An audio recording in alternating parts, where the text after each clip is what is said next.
Aparentemente, os ministros da Suprema Corte, exceto o ministro Barroso e o ministro Fachin, os demais lavaram as mãos do processo, simplesmente dizendo o seguinte: não examinaram o mérito do indulto de Natal de Temer, aquele indulto que pode beneficiar 22 dos 39 envolvidos na Lava Jato que cometeram crimes de corrupção e lavagem de dinheiro. Desta forma, a gente pode concluir que o crime no Brasil compensa. E nessa linha, senhor presidente, que estou, portanto, neste segundo elemento de interpretação, também com base, ontem já foi aqui feita referência à posição que advém também da doutrina clássica de outros países, foi feita referência a uma das afirmações de Alexander Hamilton e que consta também de meu voto, embora tome numa outra direção. A direção, aliás, que vai ao encontro de uma grande lição de Rui Barbosa no comentário ao artigo 48, item 6º da Constituição de 1891, quando disse o que me permito aqui sim reproduzir. Abro aspas. Nenhum poder mais augusto confiou a nossa lei fundamental ao presidente do que o indulto. É a sua colaboração na justiça. Não se lhe deu para se entregar ao arbítrio. Não se lhe deu para se entregar ao arbítrio, para se desnaturar em atos de validismo, para contrariar a justa expiação dos crimes, escreveu Rui Barbosa. Pelo contrário, é o meio que se faculta o critério do mais alto magistrado nacional para emendar os erros judiciários, reparar as iniquidades da rigidez da lei, acudir aos arrependidos, relevando, comutando, reduzindo as penas, quando se mostrar que recaem sobre inocentes, quando se mostrar que exageram a severidade com os culpados, ou torturam os que, regenerados, já não merecem castigo, nem ameaçam com a reincidência à sociedade. E concluiu Rui Barbosa: todos os chefes de Estado exercem essa função melindrosíssima, com o sentimento de uma grande responsabilidade, cercando-se de todas as cautelas para não a converter em valha-couto dos maus e escândalo dos bons, frase de Rui Barbosa que fala por si só. Concluo então, senhor presidente, a partir dessas ponderações que emerge, pelo menos em primazia, o caráter humanitário do indulto, cujo poder é inegável, constitucionalmente atribuído ao presidente da República. E, portanto, o indulto se destina a corrigir iniquidades de um sistema penal e, obviamente, não agravá-las. Corrigir iniquidades de um sistema penal, a fim de mitigar ou evitar o sofrimento do cárcere. É por isso que, em relação à multa, há que se ter presente uma lição que me parece elementar, que trata-se de dívida de valor, conforme expressa a dicção do artigo 51 do Código Penal, que proibiu sua conversão em detenção em caso de inadimplemento.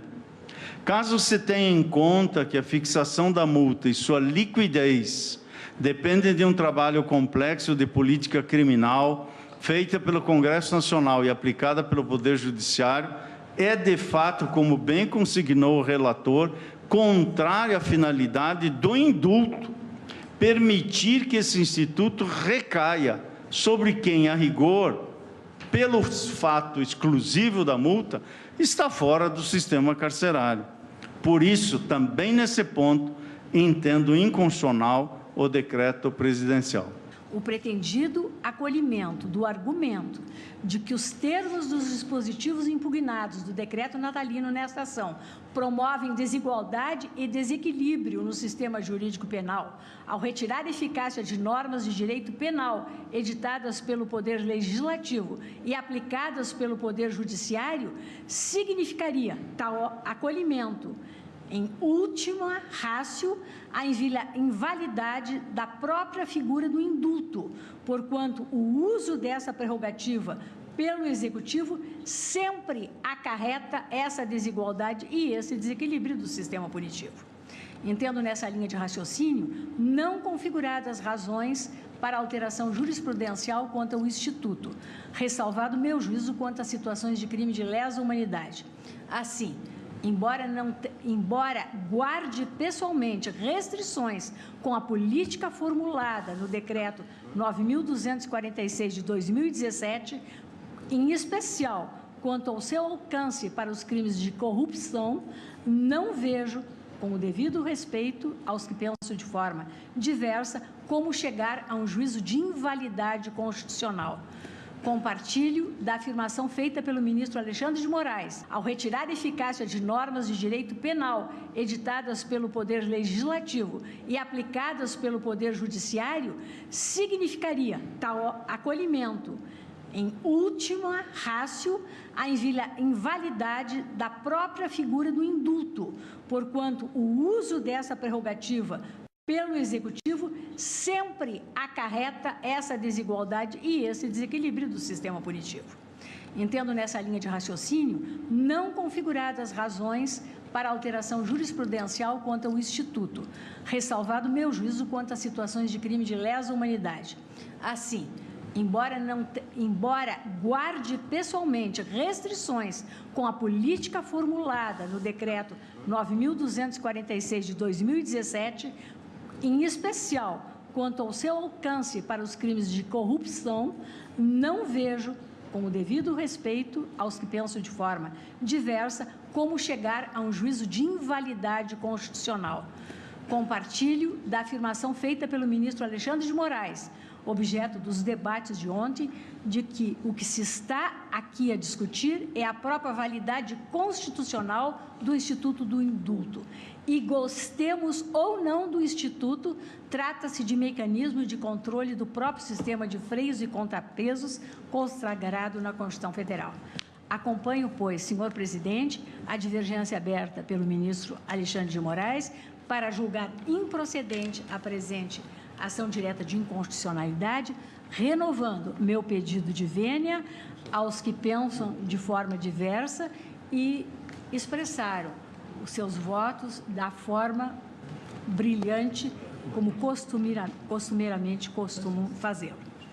É o voto, presidente. Excelência, então, acompanha a divergência e julga improcedente a ação. Hoje nós temos cerca de 720 mil presos, nós temos a terceira população carcerária do mundo, em franca colisão com os dispositivos legais da nossa Constituição, que garante a dignidade da pessoa humana, e mais ainda com as regras de Mandela, recentemente aprovadas pela Assembleia Geral da ONU, em maio de 2015, que atualizaram as regras mínimas para o tratamento dos presos, e foi editado lá atrás, em 1955, e teria que ser, essas regras deveriam ser observadas pelos países civilizados, e nós aqui, infelizmente, não as observamos, especialmente essas regras de Mandela. E estas regras de Mandela foram denominadas assim porque Mandela foi um símbolo da resistência contra o apartheid na África do Sul e pagou um altíssimo preço, tendo ficado injustamente, ilegalmente encarcerado durante 27 anos.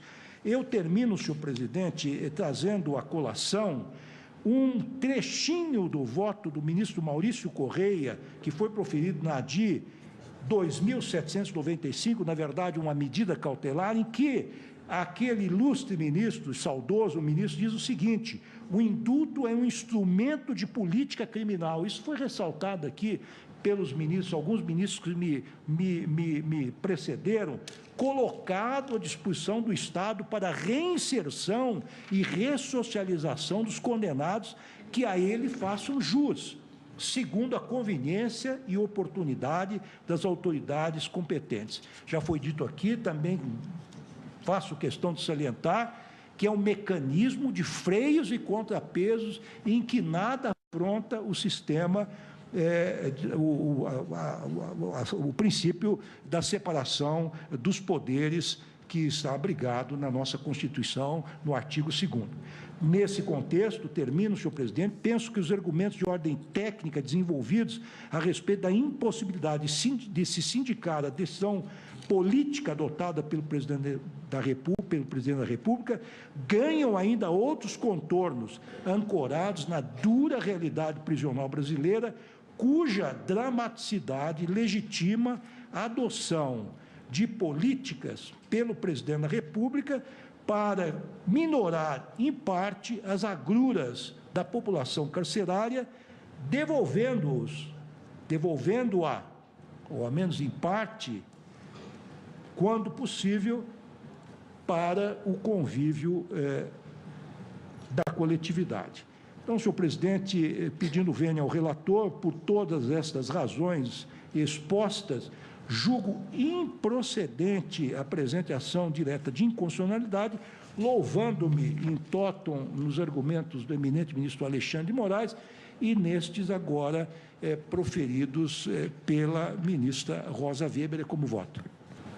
Nós temos que graça, anistia, indulto estão compreendidos no grande todo que é o perdão, sendo que a Constituição Federal apenas restringe a atuação quanto aos dois primeiros institutos, a graça e a anistia, e o faz considerado crime de tortura, o faz considerado crime de tráfico de drogas e o crime situado no campo do terrorismo e os crimes apontados como hediondos.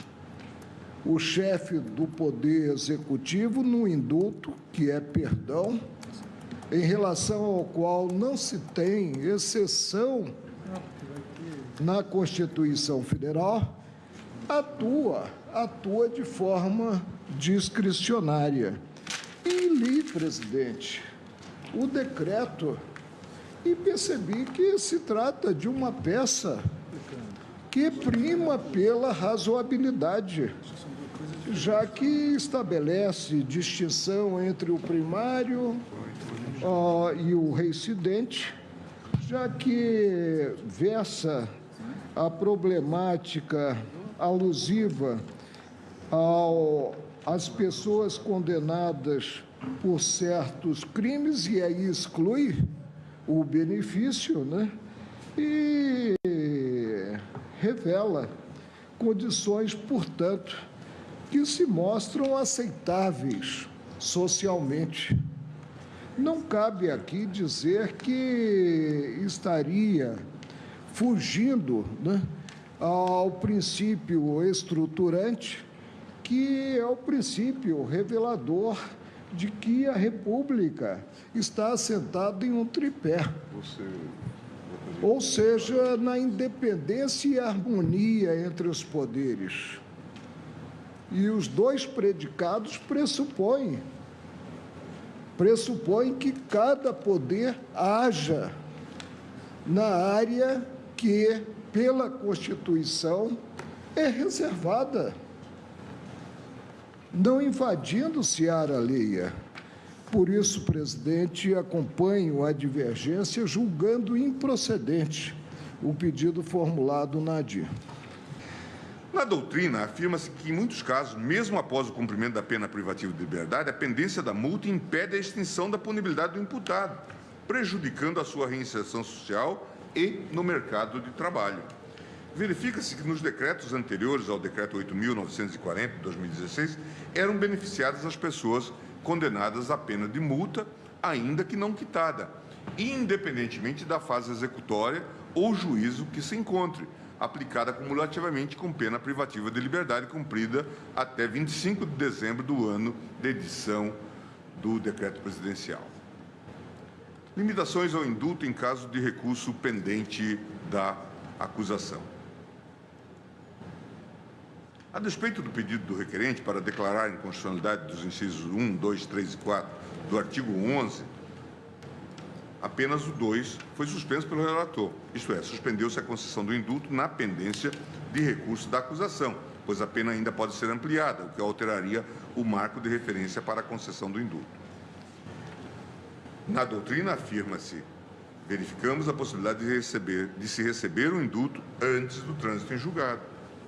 Rodrigo Ribeiro, indulto presidencial, origens e evolução e perspectivas. Ou seja, não há óbice para que o indulto seja aplicado antes do trânsito em julgado do processo. Conforme já afirmado, a concessão do indulto é prerrogativa do Presidente da República, que possui impactos no exercício da pretensão punitiva do Estado, podendo ter consequências em qualquer fase da persecução penal. Trata-se de mecanismo de gestão do sistema penal, em sentido amplo, com impactos em questões penitenciárias e de política criminal, também em sentido amplo. Por isso, inexiste violação na norma definida no decreto de indulto aqui analisado. Presidente, com essas brevíssimas considerações, eu também me manifesto no sentido de negar referendo a liminar e julgar improcedente a presente ação direta de inconstitucionalidade. Acabou de votar o ministro Gilmar Mendes, ou seja, negando o referendo a cautelar e julgando improcedente a ação, e 2 votos do relator e do ministro Edson Fachin pela procedência parcial da ação. E faltam votar 3 colegas, a ministra Carmen Lúcia, o ministro Celso e este presidente.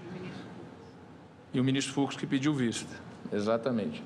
Então, na atual situação, eu vou proclamar que, após o voto, após a sessão de ontem e de hoje, após os votos do ministro relator e do ministro Luiz Edson Fachin, que referendavam a cautelar e julgavam a ação parcialmente procedente, e dos votos dos ministros Alexandre de Moraes, Rosa Weber, Ricardo Lewandowski, Marco Aurélio e Gilmar Mendes, que não referendavam a cautelar e julgavam a ação improcedente, o julgamento foi suspenso por pedido de vista do ministro Luiz Fux. É essa a proclamação. Presidente, me permita, no sentido das defensorias públicas, como amigo da Corte, uma questão de ordem. Mas a Vossa Excelência fala como amicus curiae. Sim, mas é dada a relevância da questão. Mas aí não teria, a devida vênia, Vossa Excelência fala como amicus curiae. Eu indagaria a tribuna no sentido de contribuir para o debate. Não há previsão regimental. Presidente, mas eu gostaria que nós considerássemos a possibilidade de revogarmos a liminar.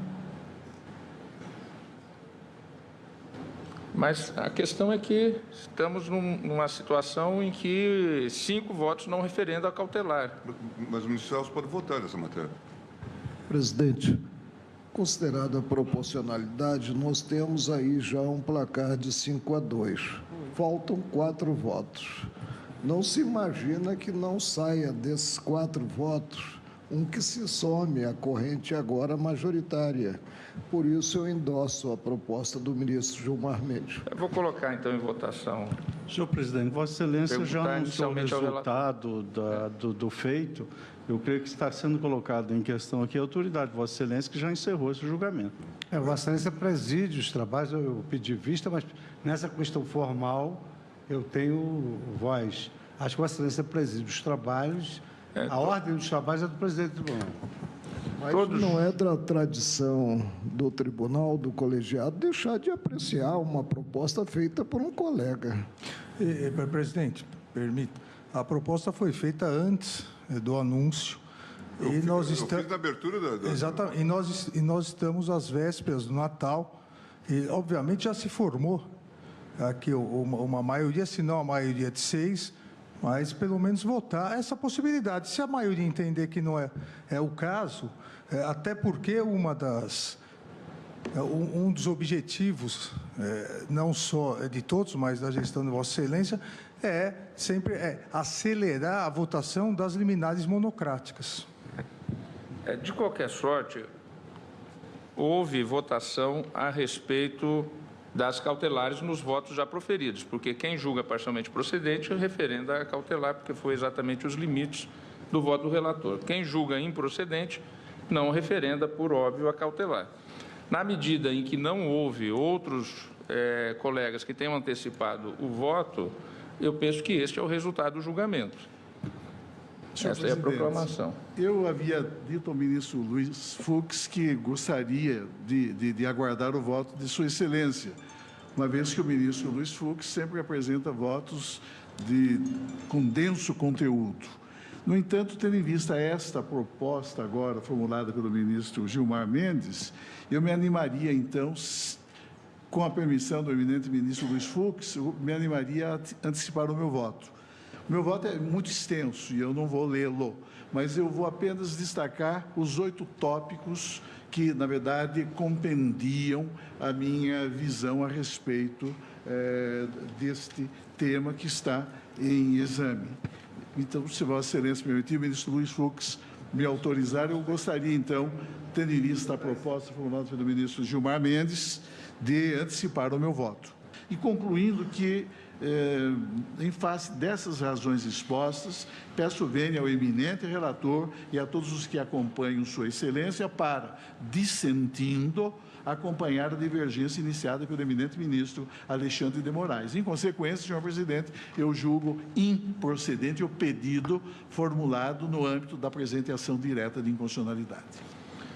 Agradeço ao ministro Celso de Mello. Com o voto de Sua Excelência, chegamos a 6 votos pelo não referendo à medida cautelar e a improcedência da ação.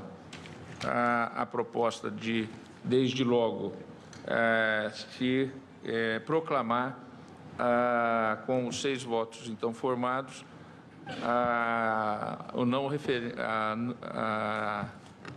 a revogação da cautelar. Eu escuto o relator. Presidente, apenas para deixar claro, porque eu não votei, vou aguardar o voto vista. Eu tenho um longo voto, no sentido exatamente do ministro relator, no sentido de não ser, enfim, como o voto é longo e não vou antecipar, apenas deixar claro que eu estou votando, então, quanto à proposta de cassação ou de revogação da liminar, da cautelar, no sentido contrário. Apenas quero que registre quanto a este ponto, porque quanto ao voto, trazendo, eu faço questão de dar o meu voto, que é exatamente no sentido e na linha do voto do ministro relator. É que eu vou ouvir inicialmente o relator.